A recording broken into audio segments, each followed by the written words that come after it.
It's really about talking to people in food, wine, and culture about not necessarily how they got into wine, but like what was the bottle or the glass or the moment that did it for them? Because that's never, I mean, very rarely. I spoke to Jancis Robinson. Her aha bottle was like some crazy shit. She was dating a rich guy. It was funny. But for most people, it's not that, right? It's just a really a bottle or a glass that just takes you to a place where you're like, shit, this is something. I want to learn more about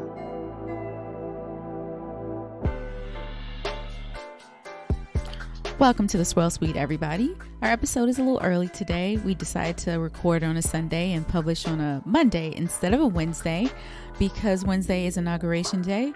We just want that energy to be focused on our new leadership and just starting off a new year fresh.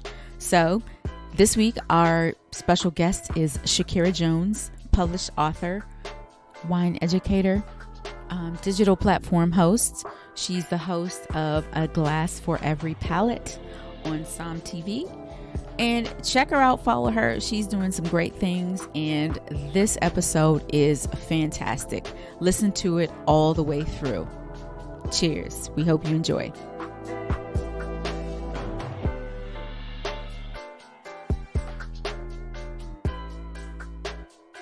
Leslie, you're muted. It's just Sunday. I went to the hospital, so I haven't had a day. Oh, girl. There's no such thing as a weekend these days. Wow. Thank you for your service. Right, girl. Thank you. A true patriot. I'm telling you. I'm at home on the couch. I support it. I'm trying to be there. Like, after this, I'm like, whoa, I get to relax. This is good. Wow. And this is relaxing. I get to chat with some Black women about wine. What's not relaxing about that? Well, hey. We're happy you're here. Yes, welcome to the Swirl Suite. How's everybody doing? We're okay. I mean, it's Sunday. We're just gonna count it all joy. We're just gonna start clean slate. I love it. Exactly. I did a facial scrub and a sheet mask. We're good. I did a facial scrub today too. And Trader Joe's, they have the masks, the hydration masks. They're so good. Really? They're so good. You know, it must have been a scrub day. I did a body scrub today. Did you? Oh, did you now? Yes. Leslie was like, I did a body scrub. I did a body scrub. I went the whole body. You know, so I went walking early this morning. I mean, it's nice now, but it was a little cooler. And you know, when you go out and your core temperature doesn't quite warm up. So it's like, oh, you know, let me take a hot shower, what have you. And I was like, well, I'm in here. Let's just give a little self-care. Okay. You know, because quarantine body is much different than child. Out on We're not even gonna start on that. So some of those things are neglected. Next podcast episode, everybody tune in. We talk quarantine body. That's a whole other. On Friday, I got an at-home massage. Oh, okay. So please tell. Right. So there's this older gentleman. He's like a former nurse. And so now they don't call him masseuse anymore. They call him massage therapist, I think. So he's a massage therapist and he's a traveling one. He lives not in your neighborhood, Leslie. Oh, okay. And so he's call him up, girl. Yeah. Can he do body scrubs? Leslie, he can do your next body scrub. There you go. Shut up. There you go. But he was very good. You can tell he's all about the healing. His sheets even had oils and crystals in them. So when you laid on it, it's like you were absorbing that energy. You know what I mean? And he focused. I wish I knew what you meant, but like I've never had it sounds good, whatever it is. Yeah. He could Google it and see if I could He focused a lot on the temples and because I grind my teeth at night. So the temples and the scalp and shoulders, he was awesome. Wow. Awesome. Now, okay, so he obviously he was a man, right? Yes. Yeah. But you know, some men have hangups. They won't go to a male massage therapist. Yeah. It will have to be female. So do you care either or? Girl, I don't care. As long as you have strength, like strong, I can take I can take a really strong massage. So yeah, I don't care. Okay. We have a special guest, ladies. Shakera. Hi, Hey, special girl. guest. Hey. How are you doing? I am doing well. I can't complain. It is a overcasty day here in New York, so it's definitely giving all lazy Sunday vibes. Yeah, same. So for those who have been under a rock and don't know who you are, please introduce yourself to everybody. My name is Shakera Jones. I am a published wine writer. That's still crazy to say. And media host. I host a couple shows, funny enough, on Som TV, which is the new wine and food-based streaming platform brought to you by the folks that made the Som films. That is my lane in wine. And by day, I am a tech professional for a large health system here in New York City. You are busy. Mm-hmm. Very busy. I don't think we know like your story about how you got into wine. Can you tell us about that? Sure. I mean, if ever there was all right, so it's kind of a fall ass backward moment, to be honest. I was very much from the time I went to school here. I'm from New York. Well, I'm from Belize, but I grew up in New York. I went to college in New York. I went to NYU. And that was the time when dining was really evolving from like this very like fine dining meant you needed a jacket, you needed a lot of money, and it wasn't a young people thing. And around the time when I was in college, you had like these new chefs like Wiley Dufresne and other people coming up with restaurants where they were really making crazy elevated food, but it wasn't meant to be this stuffy, gross environment. So my best friend and I, like, that was our thing. That's what we spent our money on, was going to restaurants and trying new cuisines and trying new foods. We were much poorer then, so we couldn't really afford wine with dinner. It was really just the water. Been there, I get it. You got to start somewhere, Right? But as we grew and it continued to be a thing for us, we started to really be able to indulge in wine pairings and stuff like that, and that kind of opened a whole new world to me. And I'm a pedal to the metal person, so I was like, "Ooh, there's stuff to learn about wine. Okay, cool. Let me start reading. Let me start studying. Let me start going into books. Let me start taking classes." And then I'm an antisocial social butterfly, and I like going out by myself. So, like I would go to wine bars and restaurant bars and just sit there and chat, and all of the gross race involved things that are surrounding this industry. I will say that the sommeliers and bartenders that I've encountered, like the second you start talking about wine, they are happy to, "Oh girl, you like this? Okay, I'll pour you another glass of this. Try this. This is this producer. We got this sample. You should try it." And then it just took off from there. And then, before that, I went to the premiere of Som 3 here in New York, and story's been told a couple times. My hair caught on fire at that premiere. I'm tall. I'm sorry, what? Okay, can you back up, please? Like, you don't just say, "Oh, my hair caught on fire." We didn't hear the story. So it's new to us. It's new to us. Right. I'm like, is there a podcast link you could give me? There is a podcast link. Yes. Okay. I'll give you the abridged version now. So this new short look is a relatively new thing. I generally keep my hair big and curly and beautiful, and I'm tall.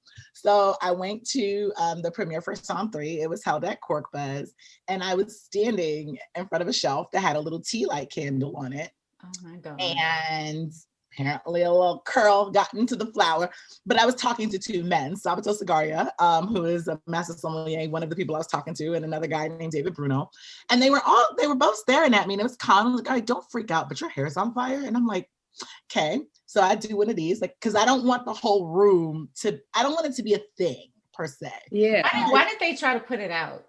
Right, like not freak out, but like hit you in the head. Like, well, here's the problem. Sabato's bald, and literally when this happened, there was an ice bucket next to him. So he jokes about, and he will be on in season 2 to really go into the detail of this, but he jokes about the decision-making process to him. So like, if I pour a bucket of water on her, she's likely to slap me. Oh my God. If I don't put her hair out, it's going to be a problem. So I respect how difficult that must look for a man to be like, do I just douse this chick with water? Like, how does this go? So it wasn't too bad. So I did a little pat. And then gracefully, I'm like, would you excuse me? So I go in the bathroom. I have a complete freak out moment. Like, motherfucker, really? You're the only Black woman in here. Now your hair's on fire. Now this is going to be a thing.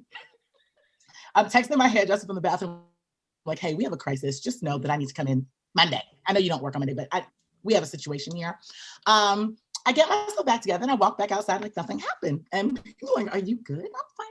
And only like 6 people in the room that night knew that happened. One of them happened to be Jason Wise, who is the founder and the creator of all the Psalm films. And he's like, yo, you are really oddly cool about this.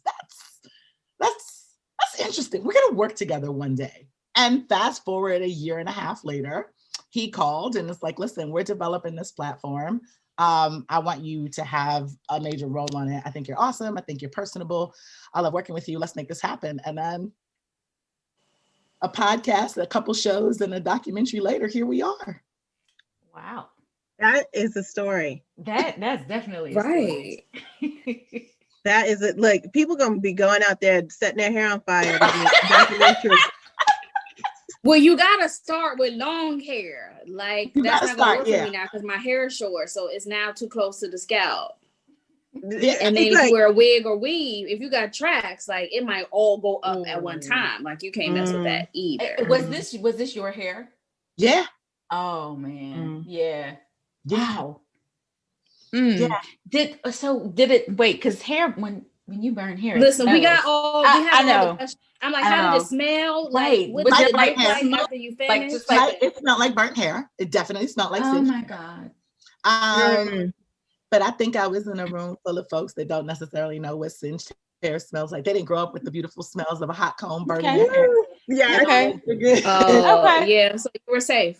Okay. Yeah. So I feel like the Black people in the room, I think there were like 4. Might have actually Dylan Proctor was in that room. He definitely knows what that smell is. So I'm pretty sure all the Black people knew that was a familiar smell. Like, right. You trying to play it off with the wine? Like, man, is this the red? I went right back. Smoky. Smoky. I went in the bathroom and had a conversation, like one of those Issa Rae moments in the mirror with myself, like, girl, pull this shit together. Like this is, but it's also very par for the course for me. Like I'm good for like getting an award and tripping while getting it. Like shit like that happens to me. Mm-hmm. So a part of me is laughing like, of course this is the shit that happened to me. Wow. What else? Like how else would this have played out? But you know, I'm very much, shout out to my very West Indian mother that has driven home the keeping poise and calm and not making a big deal out of things and handling things with grace. And that's just what I did. I mean, this could have went awfully wrong. My hair could have gone up in like flames. I had a Michael Jackson moment. Exactly. Now yeah. R.I.P. to Evan, but I'm just saying this could have gone very, very left. Thank God. Oh my goodness. Because it's this guy on Baller Alert now that I just saw. His wig caught on fire, and he's like doing IG lives from the hospital, like because his hair caught on fire, like recently, like yesterday, day before. Oh my God. It's a whole situation. Like, so girl, I mean, you made it out. I'm glad that you know. Yeah, but I did think about like, shit, this could have been bad. Like, what if I had to leave here in the ambulance? I had 30 seconds. Also, the next day, I think, the next day was like New York Food and Wine Festival. So I was like, okay, I have things to do this weekend. Like, this cannot be my weekend. And this is round 1. So I need everybody to get it together to do the rally, Shakera, and make this happen. Wow.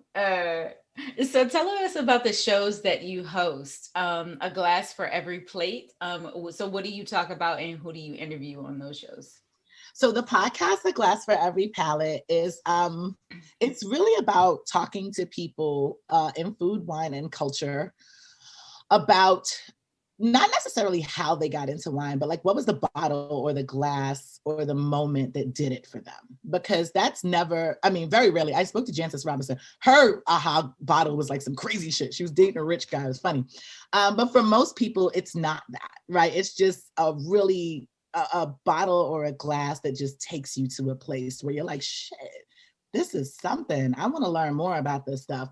And it's always interesting to me to talk to these people that you see as like titans, whether it's in food or wine or culture, talk about the bottle. Like, listen, I was just working at an Italian restaurant and this bottle was left open and I had a glass of it and it was phenomenal, you know? So it's really about that. I don't know how to be anything other than me. So I don't really pull back on questions. I don't pre-write them. It's kind of just a conversation between people. People laugh because I almost kicked Dwayne Wade off for telling me that he was drinking barefoot because I just. I'm sorry, what? I gotta lean in for this one. Say that again. Out of all the wines in the world, he wasn't drinking it, but it was one. So he did not start drinking until he stopped playing basketball. Like that was one of his things. He did not drink while he played in the NBA. So when he started drinking, like Alonzo Mourning had given him a bottle of flowers and he hated it, which I get it. If you don't drink anything with any tannin or anything like that, you probably won't like something like that first. He doesn't have a developed palate. Then he's gotten to, I mean, look at who his friends are now, right? He's getting to drink great stuff. But that's where he started. He's like, yeah, you know, like barefoot. I'm like, But you know, that's kind of funny because when he was out of the NBA, he was married and his spouse is a big self-professed wino. And had a little label, what have you. So that's interesting that his breakthrough wine was barefoot and not something that she would have been, and not suggesting that he would have had to enjoy her label, but something a little more for a cultivated palate. Let me say that's that what it was shocking, but it parallels so many people's journey, right? Where the first thing that your auntie or somebody has or your mom has is a Stella Rosa or a barefoot or a, you know. People love Stella Rosa. And it's so Voldemort. Like those all get in my Voldemort categories of wine. Like, and it's not about the price. It's not about anything. Like that's just not wine to me. Like that's so many fillers, so many added products. That's just grape juice with a little bit of NyQuil. So I just don't want people to drink that. Not because it's being snobbish, and I think that that's a fine line. And I don't think I do the best job always of like saying like it's not that I'm shitting on the price or of what people like. It's just like that just isn't wine. I mean, like it's not a gauge to judge if you like wine or not. It's like, do you like wine coolers? Oh, okay, then you would like this. Exactly. But it's not what you would call. You're never going out to dinner and finding this on a wine list. It doesn't matter. You're not finding this on a wine list in Applebee's. Like it's not gonna appear anywhere. So if what you want to do is enjoy, if you enjoy like, holding a glass and drinking it, awesome. But if you would allow me to, let me introduce you to some wines. If you like sweet wines, cool. I know a ton of good ones that are not full of fake sugar. They're sweet because the grape's sweet, right? And let's go there. But all of these other wine products, I'm just like, don't drink this. It's so bad for you. Speaking of, what are you drinking? Right now, I am actually drinking some cava that I had open. Oh, nice. This is Navarian. I taught a class at Paramount Caviar. I love that one. And this one is 100% Chardonnay, which is really, really not something you see often coming out of cava. And it's quite delicious. I like that. Light and easy for a Sunday. Yeah. Wow. Are you guys drinking some, Leslie and Tanisha? I am. Tanisha, are you drinking anything? No, I drank too much last night, so today is a water day. Oh, I thought you were going to be like, oh no, I'm doing dry January. What? No, that's not even my business. No. Where did that come from? Like, which evil made exactly. that idea? I'm never gonna do dry. Oh, okay, Sun Goddess. This is my first time trying it. Oh wait, is it the Sauvignon Blanc? Yeah. This is the Sauvignon Blanc. Wow. You hate it. Oh, wait, we're being recorded. Never mind. Clap real loud so Sarita can cut it out. Okay, now say what you got to say. We got to give her a notation to go back and edit. It's not bad. And let me just say, Shakera, I'm not a big Sauv person. I'm not a big Sauvignon Blanc. So it's not no shade, Mary, at all. But I'm not a big Sauv person. Just cut this out. Say what you want to say, girl. You don't have to. But it's unusually sweet. It is unusually sweet that you would never. Yes, you would never expect that with a Sauvignon Blanc. Because that grape just doesn't do that by it. No. Yeah. So there's some Dominoes in here that I don't know what they did, but it's unusual. Dominoes, girl. Yes, she did say Dominoes. It took me a second to process that. Y'all know I tasted this a few months ago and put my very honest opinion on Instagram stories. What did you say? I missed when that. I was home, should I buy it? Because I wanted to buy one. You should not. No, especially not for the price. It's almost $20. $20 is terrible. I'm sorry. I mean, I've also publicly said this. Like, for other people's palate, it might absolutely work. Like, whether or not I like a wine is irrelevant, and I'll say that to anybody. Like, it's like a food or a movie critic. Like, you know that one girlfriend where every time she tell you to watch a movie, you're like, why would you tell me to watch this? It's stupid. Right? But then there's somebody else where every show they tell you, yo, you should watch this. You're in love with it. I'm like, treat wine, opinions, personalities, whatever, the same. Right. Sure. Because I like or dislike something doesn't mean you will. I think those wines are poorly made. I think that Ramato is poo-poo. And I think I've never had sugary Sauvignon Blanc in that way. Exactly. I don't know what to make of that. I don't know what to tell you to eat that with. I don't know. Like, it's actually so sweet that it's not refreshing or thirst quenching at all. It's just, to me, if you drink that, and this is where the problem comes in, I feel like if you drink that, and I understand, like, Mary's an icon in the culture. She made a wine, particularly Black women. We are going to go out and support it. And I did. But I'm also going to be honest about what my mother can make a wine tomorrow. And if I don't like it, I'll tell you, Mommy, I'm going to try to sell it, but I don't like it. It's fine. But I think that the problem is if people buy that and go, oh, I like this. This is Sauvignon. Okay, I like Sauvignon Blanc. I'm going to go out. And once you will never, ever buy a Sauvignon Blanc that tastes like that. Never. And no. I think the problem comes in. I think that is a huge statement because it's not true to the grape. It's not authentic at all. At all. Like, there should be some type of disclaimer, something wine product here that it's not true to the grape. But then how can they do that? Like, no, this is a fake flavor. Don't buy it. This is different. If they put that on there, then people be like, wait, well, then what is it? Why am I getting it? But they're like, no, this is the best expression of Sauvignon Blanc we could do.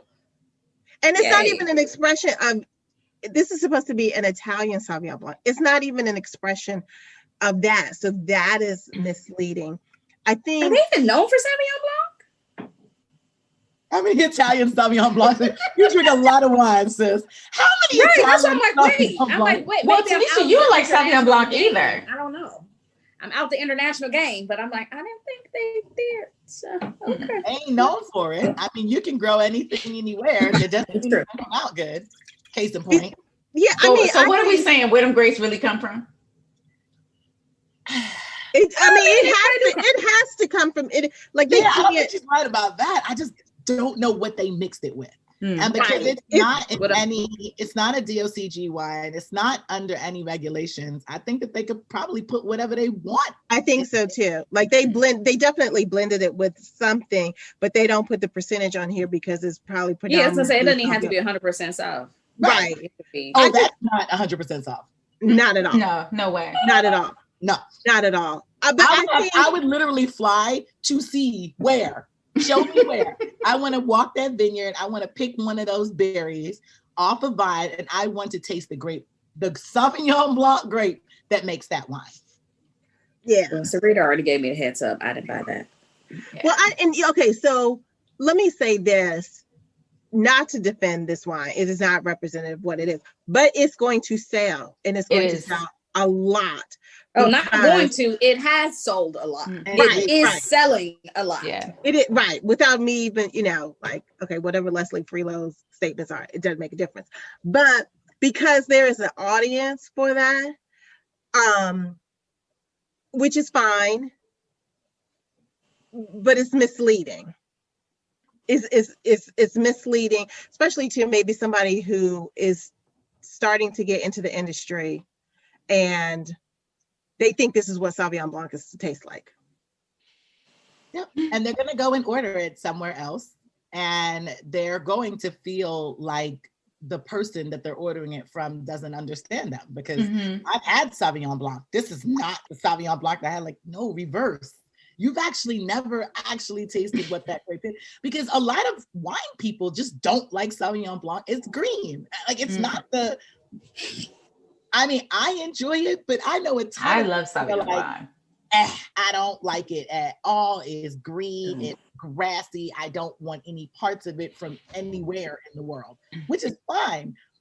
The issue is just like with Jam Jar, right? Like, people buying good Shiraz, Lord. You will never find an Australian Shiraz that tastes like that anywhere, because that's just not how Shiraz from Australia is. A big ass bowl, and that's what I'm drinking. Damn, like, girl, I'm gonna slap your face. You know good well. Those are big, bold, high alcohol, high tannic wines. Yeah. Jam Jar is juice. Like, look how dark it is. It's Jam Jar is what, like, church used to fool you with when you was a kid and you got the little thimble full of grape drink. That's what Jam Jar is. So, but it's that. But a person that likes Jam Jar goes to a restaurant, goes to a bar, sees Shiraz from Australia on a list and goes, oh, I had that before and I love it. I want a glass of that. And then they get it and they do this. They hate it because it's nothing like what that is. And so that's always a fine line. And, I host a show on Sun TV also called Weekly Wine, where I just pick 3 wines and talk about it and whatever. But that's always a difficult thing for me to convey. Like, I'm not shitting on the wine that anybody drinks. I know that there are tons of wines that I drink that other people will be like, no, sis, I don't like it at all. And that's fine. I'm not saying that it's a crime, but I'm saying that the problem with these wines, they are marketed to us. They are packaged nicely to us. Particularly Black women are a supportive group. So if one of us does something, the impulse is to go out and buy it up and support it. But $20 for that Ramato style Pinot Grigio is expensive. $20 for that Sauvignon Blanc. I can literally, off the top of my head, think of 3 other producers of both of those, if you like those grapes, that you could have that taste much better, that are well made, and that are not going to be, in my opinion, deceitful. But it's people get real defensive when you talk shit about Black people's stuff, It's tough because you want to support, but you can't hide your professional opinion. It is what it is. It is. You supported. You bought it once. You're good. I did. So and I told you what I thought of it. And voila, you supported. Well, she killed it in Ghost Book 2. So don't worry, girl. But her acting is on point. Her singing is on point. Her is her acting on point? I'm about to say her dancing is timeless. She got the best moves out there, sis. Like Mary. She got the best moves out there, sis. Them bops. Those bops created a generation of non-dancers. Oh gosh. So Kira, you are the community liaison for the Black Wine Professionals Group. Tell us about that resource and like what role you play. So we have so many great things coming up for this year. I'm super excited. So the community liaison part, funny enough, like an unintentional pivot, but perfect one, is that's the gap that I see in our community, is that we are not speaking to our community in a language that is understandable. It's not just, ugh, you drink that, gross. Why? And I think that we need to create consumer spaces, because a lot of the spaces where we all are is other wine people, right? Like, even if you're not necessarily somebody with an ultra developed palate, if you can at least hold your weight in the conversation, it's very easy for the conversation to go super geeky and super technical. And somebody that's new be like, I'm gonna back out because I don't know any of this stuff. And I feel like this is above me. And so the community outreach group is really, it's twofold, because it gives a chance for all these classes to be taught by other Black wine professionals. I'll be teaching one on Spain. Charles Springfield will be teaching on rosé. We'll have a session on South African wines. We'll have one on champagne. So it'll be Black professionals teaching these classes and hosting these events, but it'll really be consumer centric. It'll really be, okay, what are the questions that you feel a way about asking? Because like, I never feel dumb. Even if I'm asking a dumb question, I wouldn't know it, because as long as I don't know something, I'm going to ask a question about it. But I do recognize that for other people, there's a feeling of angst there. Like, oh, I don't want to ask. I don't want to feel stupid. I don't want everybody in the room to go, duh. I get that. So we wanted to create that space where we could educate consumers in a way that you're not studying for an exam, but these are some baselines that you have to know. Like, you have to know that that's not what Sauvignon Blanc tastes like, right? So let's talk a little bit about the mechanics of this grape, about the characteristics, about what it gives, about how you don't have to know every DO or every AOC or anything like that, but you want to know what a warm climate one versus a cool climate one tastes like. Right? You want to know those markers so that when you're shopping, or when we can go back to eating out, you can have a conversation where you are giving the professional enough clues to figure out what kind of wine they should be recommending to you. And it is on the professional to like learn how to speak the language that consumers speak. You know, like it's not, you're not always talking to people that care or know the variance between a grape grown in limestone or a grape grown in clay. Like, how do you translate that to an everyday person? And if we can't do that as professionals, we have some work to do.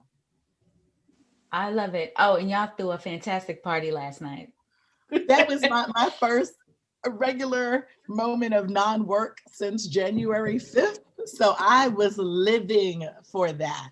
But we want to do things like that. You know what I mean? Where like, it's, like that was such a beautiful reflection of community. You had white women, you had Black women, you had white men, you had Black men, and it was just a vibe. Like the music was vibe. Everybody was who they were authentically. We had babies in there. It was just a good time. And I think that a wine party can look like that in person, where we're not pouring barefoot, we're pouring good wine, right? But you know, we're doing it in our way. And even, you know, things, I'm working on a piece now about like how we use tasting descriptors. You know, if everything is, I was in a tasting group a couple weeks ago, and it was mostly Black and Latinx men and women. And there were like 4 white people. And we were describing a wine, and somebody said, oh, it's like custardy, like goat cheese, which I understood. But somebody else was like, it's like starchy, like yuca, right? Everybody else the only people that didn't get it were the white people, because they had no reference point.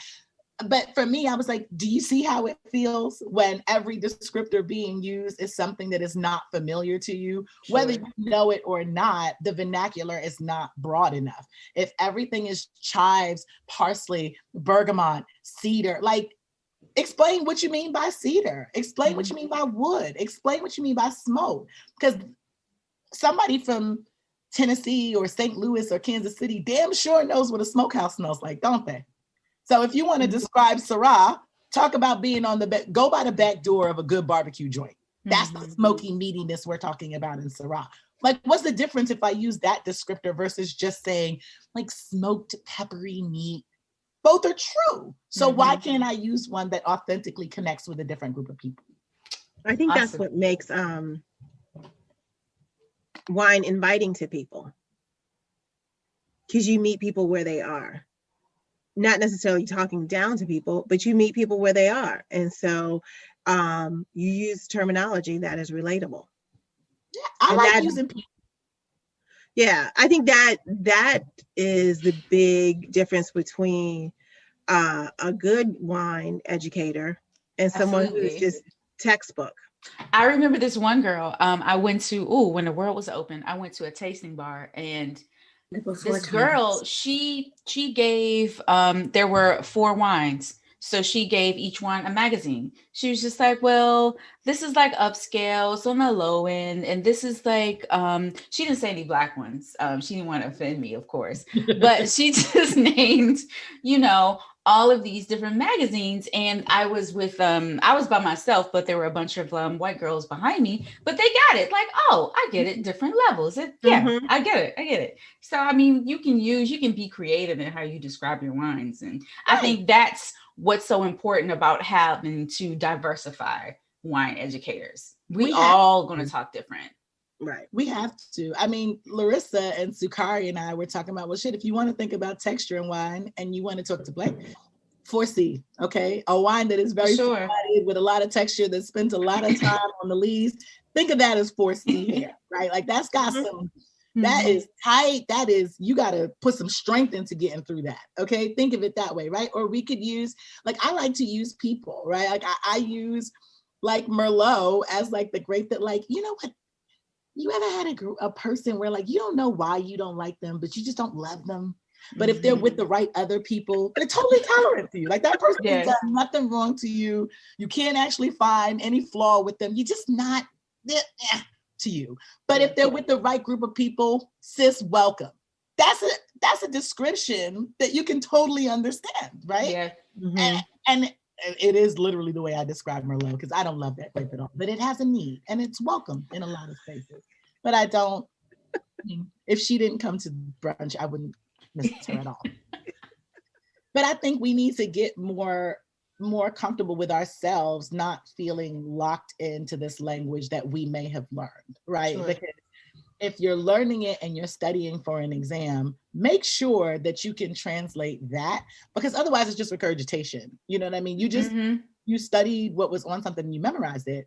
But if you can't make that relatable, if you can't talk to somebody else about like, well, when they're talking about bacon spices, like think about how you like oatmeal, right? Like oatmeal doesn't smell like boiled grains, right? Because you add cinnamon, you add nutmeg, you add that's what people are talking about when they say warm spices. And if you say that to someone, they're like, oh, okay, well that makes sense to me.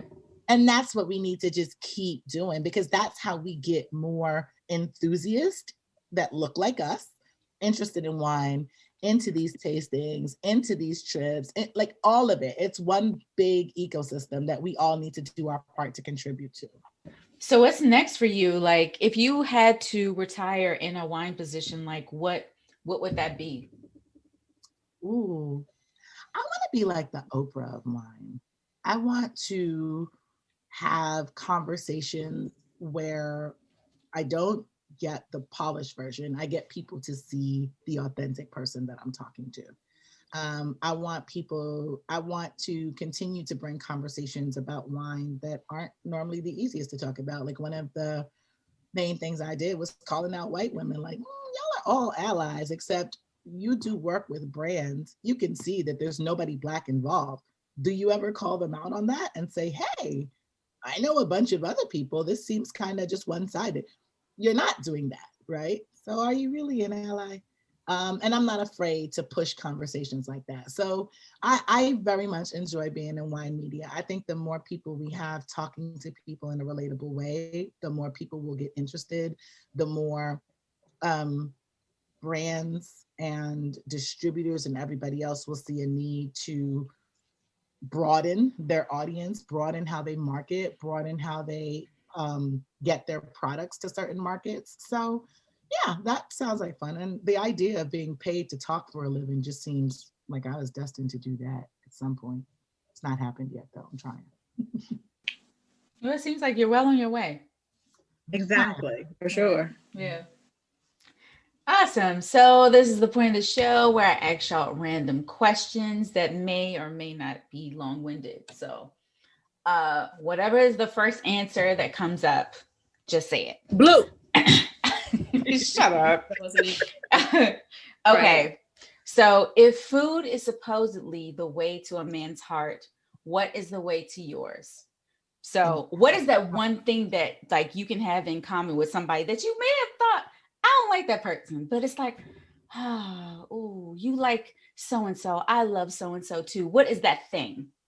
Oh, intelligent conversation. If you can keep me interested in talking, you could look like a mud duck and I will stay engaged in the conversation. I don't know. See, I would never know. If you look like a mud duck, I would never know you were intelligent. We would never get to that. And we are in a world of all, but I'm not gonna lie, there have been people where I'm like, oh, they sound good. And then they click that camera and I'm like, oh, I was wrong. Okay. Yeah, it would have to be one of them. Their camera's off the whole time. Then they turn it on. Or you talking to somebody, they got the mask on, then they pull it down and you're like, oh. Oh, now you look like gang sign. I'm turned off then. Then I'm a little bit turned off. But otherwise, I would never know, girl. Yeah, no, I love intelligent conversation though. Intelligence is definitely the way to my heart. As a friend, as a romantic interest. Right, both, yeah. Yeah. Okay. Yeah. Leslie, she went so smart with it. I'm like, my answers be shallow. I'm like, jewelry. Like, wait, what? The way to my heart, jewelry. Like, what did we, like, I went full shallow. Like, okay, so. And a beard. Hello. How I want to a nice beard. Yes. Wait. That's connecting. That's connecting. The techie in me answered that question literally, right? Now, if you were asking that question in terms of like men that I would be interested in, it's a very different, like intelligence is still there, but there's like a comma and then ... There's a lot of things that go after that. Mm-hmm. Yeah. But no, seriously. Okay. For real. I want someone that gets my sense of humor. My sense of humor can be weird. It can be dry. It can be sarcastic. I need somebody that gets it, which is a struggle with people trying to get it in a foreign language. So, but I need somebody that gets it. So yeah, that's fair. That's it. Yeah. Leslie? Confidence. That is really sexy. It's confidence that you make a decision and you stand in your decision. And then if you're wrong, you can say, I was wrong. My bad. And move in a different direction. That is, Got you. Mine is music. If you have crap taste in music, I can't even. I can't. I feel like you lack intelligence. I can't. That's like a one thing. And that's when, before I was married, that was like a thing with me. Like, what's the last album you listened to? That answer holds so much weight to me. Wow. Yeah, it's a big deal. So what if you just caught them on a rugged day where like the last one they listened to was like DMX or something? Like, it's not indicative. You gotta explain to me why. You're like, I was just listening to the Bee Gees last night. Like, is that okay? You just gotta. You don't even know how to answer. That answer is I'm very self-conscious for a moment. Like, ooh, I'm a lie. It's like, I know this is hypothetical, but like, I don't like it. I'm a lie, and I'm gonna say something default like Sade, because nobody could judge you if you say Sade. It's true. Okay. Or if you say anything Prince, I ain't gonna say shit. Like, enough said. Okay. Enough said. That's all it. Right, now I know. Yeah. Now I know too. Like whether I listen to MOP or Luke, but usually if you ask somebody what was the last album you listened to, they give you the album and then they give the reasons why. Those reasons why, I guess that like chimes into your intelligence piece. Like, why were you listening to that? What mood were you in? What triggered you to listen to that? So, but all those answers matter. Fair. Yeah. Now, what if they say they hadn't listened to an album? They just got a bomb Spotify playlist, and they got like 70 songs. That's wait, what? They got to name you like all 70 songs for you to get to it. Okay. No, if you can't name, Tanisha, I ain't fucking with you.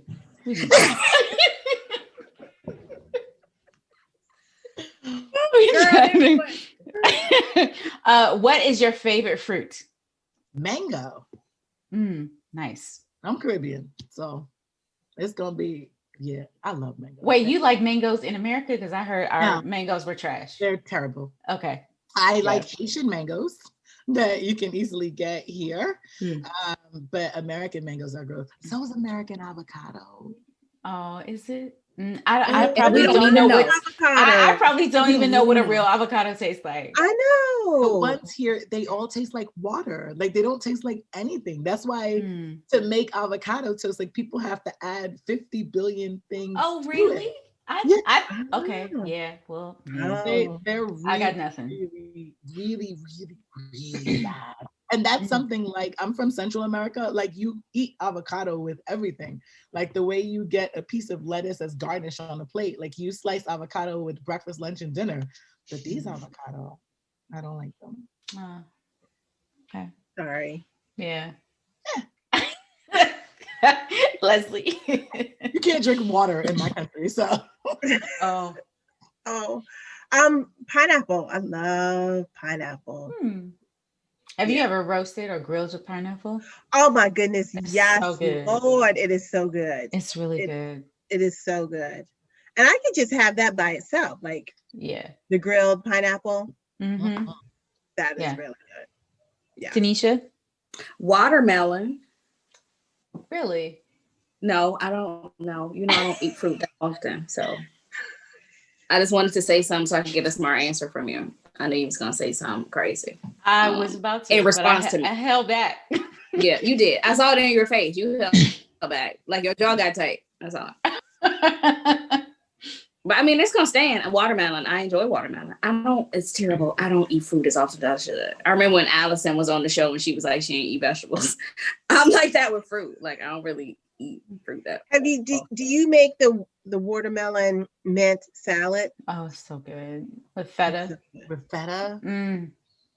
Tanisha is looking at me like I grew a second head. Yeah, she is. It's like this. I said I eat watermelon. Just flat out. Leave it at that. Okay. Yeah, period. Gotcha.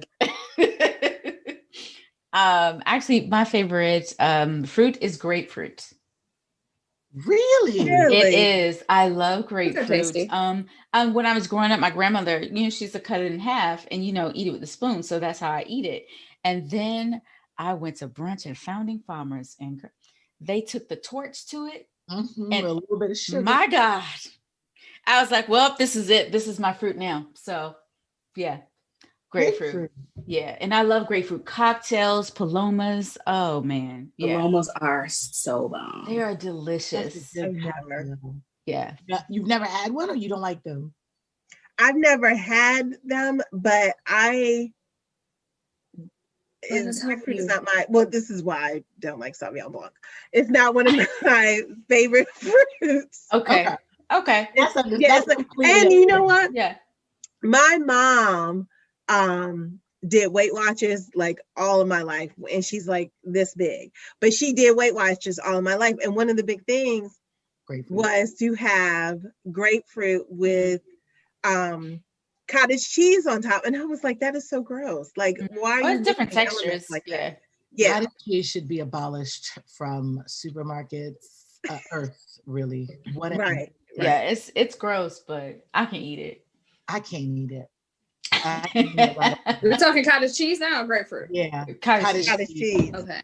I don't understand its purpose. Like, why do we need it? Like, what it has it a shit ton of protein.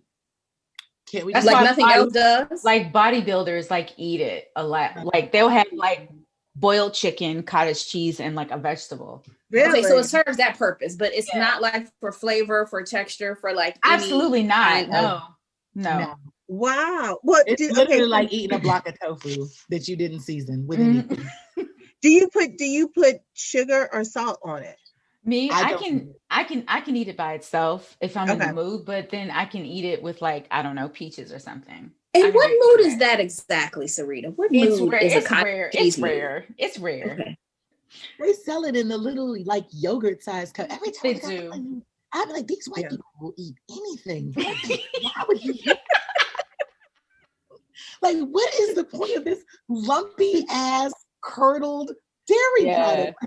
Yeah, it's a very weird texture. Yeah. Texturally, it's not pleasant. It doesn't smell pleasant. It does. I'm just like, man, I just starve. Like, if that's the option, I'll just have one. I should probably put that in my fridge so that's the only thing there. Like, well, I guess we're not going to eat nothing today because Okay, next question. If you received $2,000, what would you do with it? So our last amount from the last show was $1,000. So bumped it up to 2,000. What would that stimmy? What we doing? Right. I would buy stock. I would buy very intelligent Roblox stock right now, because anything else that I would buy would just be frivolous. Like I wouldn't actually. Well, no, I actually would most likely buy stock with it. If I wasn't thinking like that, which I just default to, I would probably buy there's a lot of white burgundy on the market right now to buy and lay down. If I was going to splurge with it, I would buy a shit ton of white burgundy right now. But I probably wouldn't do that. I would actually invest it. There's so much money to be move right now. You can never go wrong with that.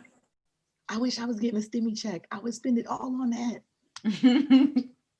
First of all, I feel like everybody deserves a stimmy check. It's true. Pandemic. Yeah. That sounds here. I'm like, that sounds selfish of me, but I feel, has anybody else so I generally have a hard time like celebrating wins. It's just a thing with me. I like to celebrate other people's wins more than my own. But particularly during this pandemic, like so many people like, yo, this year was the worst. Fuck 2020. But when I go through 2020 for me, I'm like, shit was kind of all right. I mean, sans working for a hospital. It wasn't terrible. Having a front row seat to the destruction and devastation of COVID, but like personally and professionally, it was a great year for me.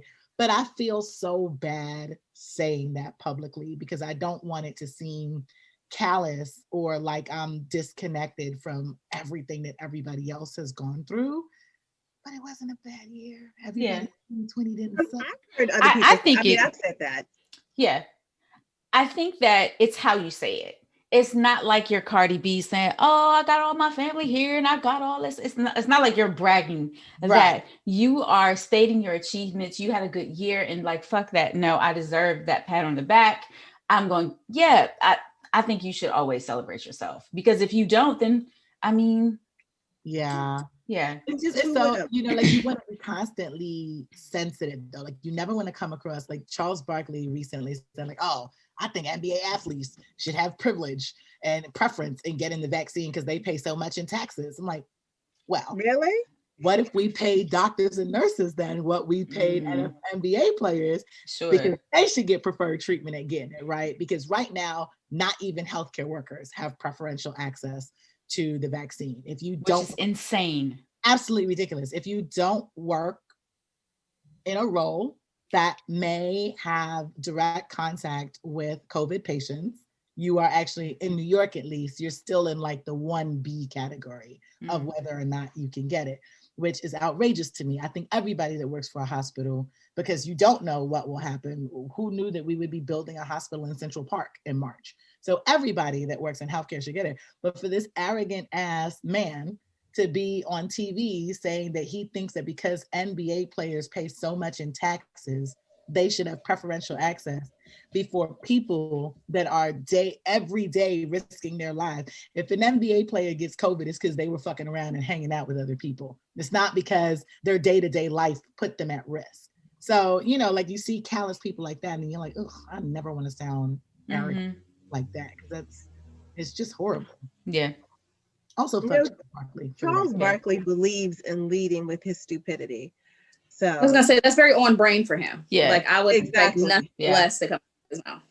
And he leans into it and doubles down. I'm like, bruv, really? Like you don't see anything wrong? He does. And so on one hand, like you can't be mad. Like you can be mad, but like he has always been that way. That has literally always been him. And he stands by what he says. So on some level, I'm like, well, you know what? Stand in your wrong convictions, but more power to you. Being wrong. So sad in that, like our community in particular is suffering so badly. Yeah. And there's so much misinformation out there about, oh no, if I take the vaccine, I'm gonna get COVID. Like, promise you it won't. And I totally understand the apprehension, but like I'm on a PSA campaign. Like, listen, I got dose 1. I was totally fine. My arm hurt for a couple hours. I went to sleep. I put ice back on. It was done. I'll video chronicle getting dose 2 as well. Like this shit is wiping whole families out. Mm-hmm. Literally entire families because of income disparities. You have multi-generational household. One person in the household gets it. Everybody. Yeah. So, for a prominent, I don't want to say leader, but for a prominent figure in our community to be spewing, Tiffany Haddish was on Clubhouse bashing a bunch of Black women doctors. Why? So she was the one. I heard about the celebrity that somebody was saying that some celebrity was bashing doctors and all that. I didn't know who this celebrity was. What was she bashing them about? She was literally telling them that they are doing a disservice to their community by telling the community to go and get this vaccine because they don't actually know that it's safe. She put one doctor's personal information. No. That sister actually attempted suicide. Oh my God. That's the part I heard. Yeah, because they were coming at her. That, where I'm like, I don't want to be nasty, but girl, can you even read? Like, why are you putting yourself at the front of this? Like, die on another hill, not this one. Listen, everybody don't need a voice. Everybody does not need a voice. Everybody has one right now, and everybody's using it. Everybody shouldn't.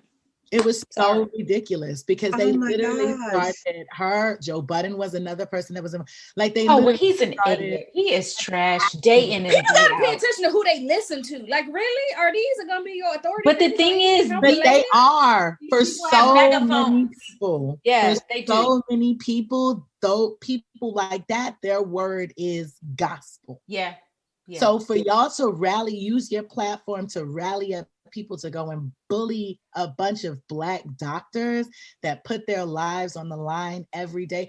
Look, personally, if you don't want to get the vaccine, don't get it. I'm not bullying anybody into doing it.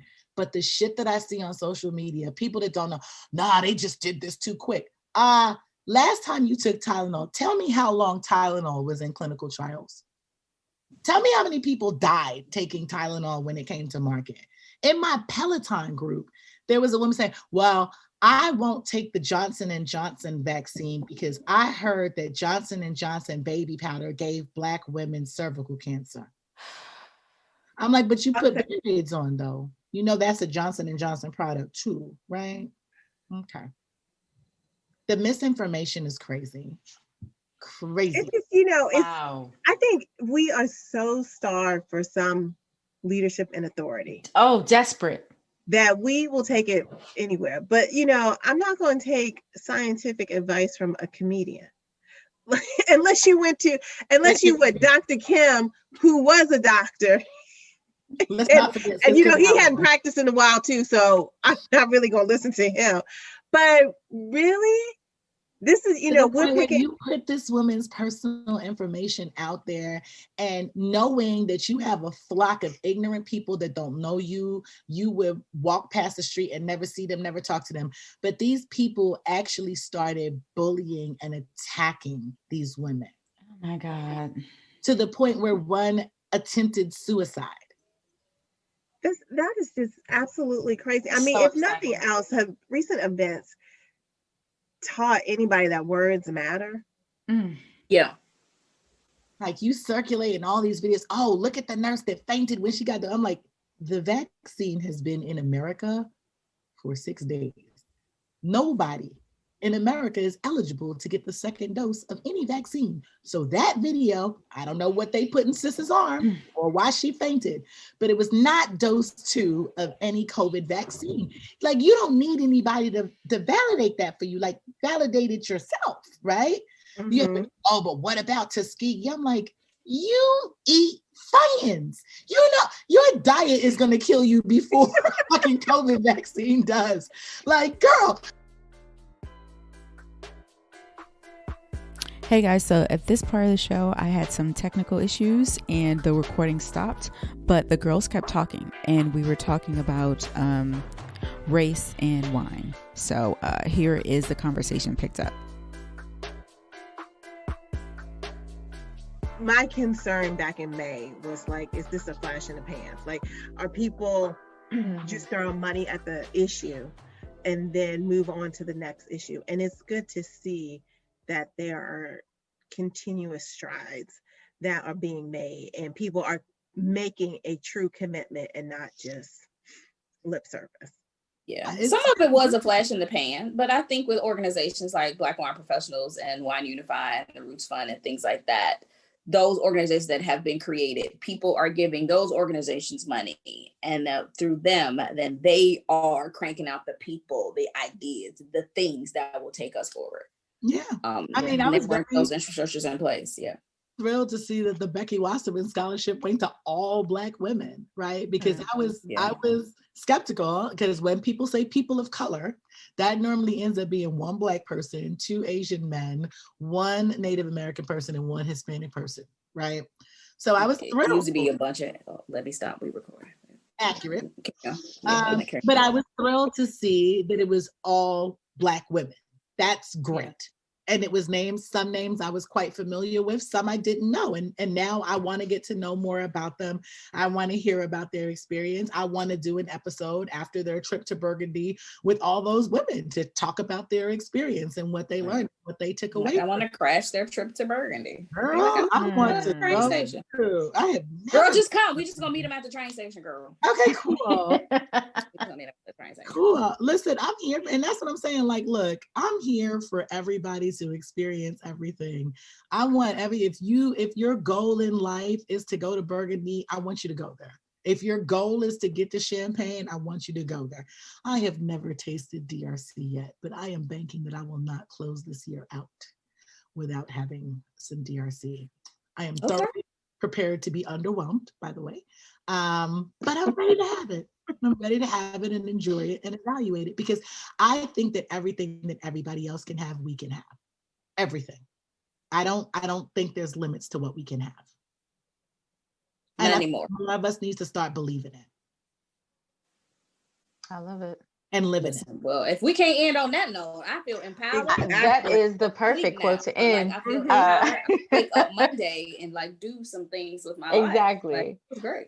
Kira, tell everybody where they can find you, where they can follow you, and what you got coming up. Shoot, well, on Instagram, I'm Black Girls Dine 2, TOO. On Twitter, that's too long of a name, so it's Black Girls Dine 2 with the number 2.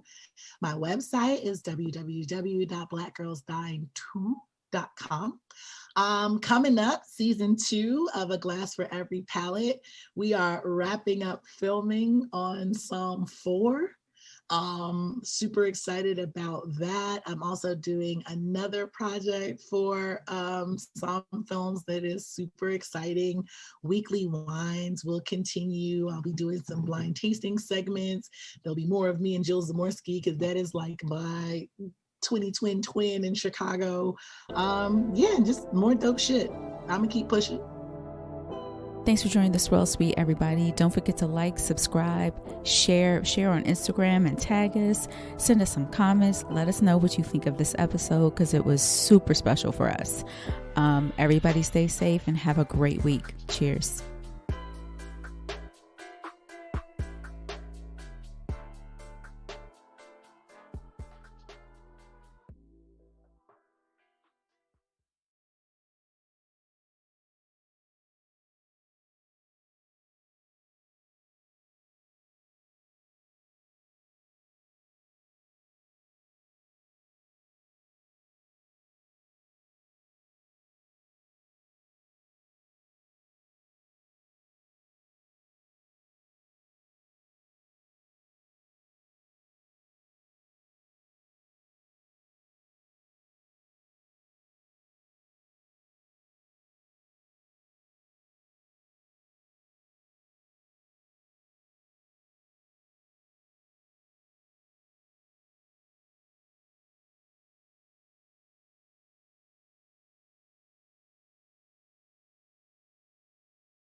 And we're here to Tanisha support Leslie? you every step of the way. If you ever Of need us for course. anything, I'm always need Black women. Well, Yes. like this is also very reciprocal. So y'all gotta, now I'm gonna get you on tape. Like y'all gotta be guests on A Glass for Every Palette, right? Well, you know this is recorded, bitch. So Okay. yeah, you're gonna be waiting for the invitation. I don't know. This might be too many Black people. It might be too much. It might be Serena, too did she many. call? Did she call yet? Serena, did she call? We ain't get that invite, y'all. I wanted my ask to be recorded. So if I don't follow up, next episode you're like, by the way, that bitch did not. We just gonna cut this part, the soundbite of you saying it. We just gonna keep putting that on Instagram. All of us gonna post it and repost it. Mm-hmm. But like, we great. Be like, remember this? Be like, oh, you know. When they be like, call your congressman. Call Kara. Where is this, sis? Where are they? You said. Be like, I think you need to add her, and we are fighting for this call. Sign this petition. To get us on. I promise you, there will not be a change.org. There will be no need for a petition. We're gonna sign the link. Here's the link. Oh my God. Greatly. This has been an amazing, amazing chat. And it's always Yes. Thank you for being on the show. Thank you for taking the time. We really appreciate it. Yes, we do. Thank you. And it was great to talk to you. Like I have talked. Yeah, like we like see you, but I don't think we've ever like talked to you. Yeah. Yeah. This was wonderful. Yeah. It's been a pleasure. Yeah. Tanisha Leslie, anything to share before we go? No. Girl, no. I just gotta be home at 6:00. Like that's my only issue forever. Yeah. And that's a challenge for you.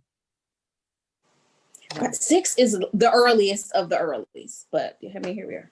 A 6 p.m. curfew is crazy early. Is it still, you're still under curfew? Yes.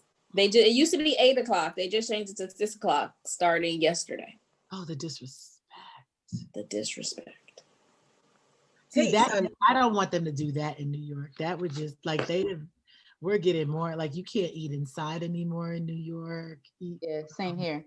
Restaurants can't be open past 10 o'clock. Yeah, but it's freezing now. Like I am very supportive of restaurants, but eating outside in 30-something degree weather is trash. Like it's just there aren't enough heat lamps. It's like being outside on a 90-degree day with an overhead air conditioner. Like it's still hot.